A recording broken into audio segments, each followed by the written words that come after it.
Hello everyone, this is Palistha Shakya from Year 10 Alpha, and today I'm going to prove that the midpoint of the hypotenuse of a right angle triangle is equidistant towards all of its vertices. So today I'm going to prove this method by using the geoboard and also the paper folding method. And lastly, I will also prove it by using the vector method. Now we're going to use this geoboard, and as you can see here, we already have a right angle triangle prepared. And we can say these are the three vertices of the right angle triangle, and this is the hypotenuse of the right angle triangle, because you can see that it is the opposite side of the right angle. Next, this is the midpoint of the hypotenuse because it divides the hypotenuse into two equal parts. As I have already proved that this is the midpoint of the hypotenuse, now you can see that it is equidistant from all of its three vertices. So this proves that the midpoint of the hypotenuse is equidistant from all of its vertices. Now I'm going to prove that the midpoint of the hypotenuse is equidistant from all of its vertices, again using this paper folding method. As you can see here, we have a right angle triangle ready, and this is the right angle, and this is the hypotenuse of the right angle triangle. And this is the midpoint of the right angle triangle because it bisects the hypotenuse into equal halves. I have already proved that this midpoint is equidistant from these two vertices. Now I will prove that it is equidistant from this vertex as well. So in order to do so, as you can see, if we fold this paper together, it is equal towards each other. This proves that this midpoint is equal from all of its vertices.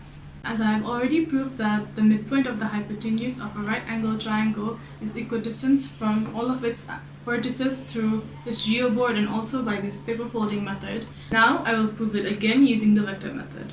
As we know that this is a right angle triangle and this is the midpoint of the hypotenuse, the midpoint of the hypotenuse is equidistant from all of its vertices. So AD is equals to DB and DC.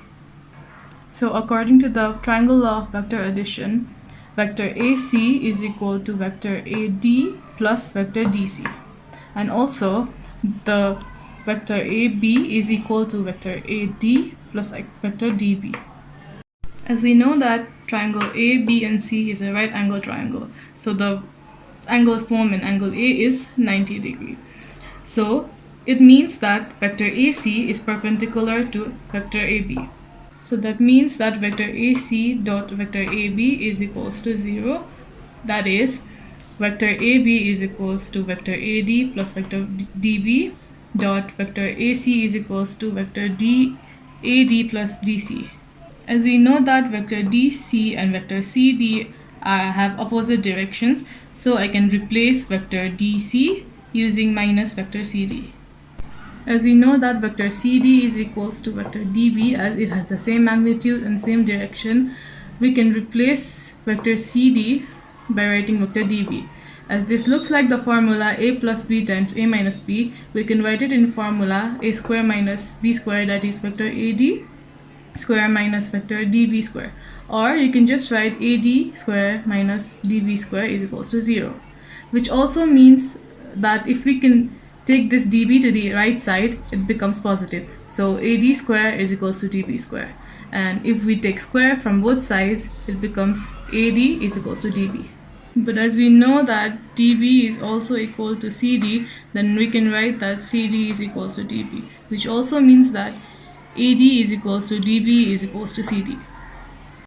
So this concludes that the midpoint of the hypotenuse of a right angle triangle is equidistant from all of its vertices. Thank you.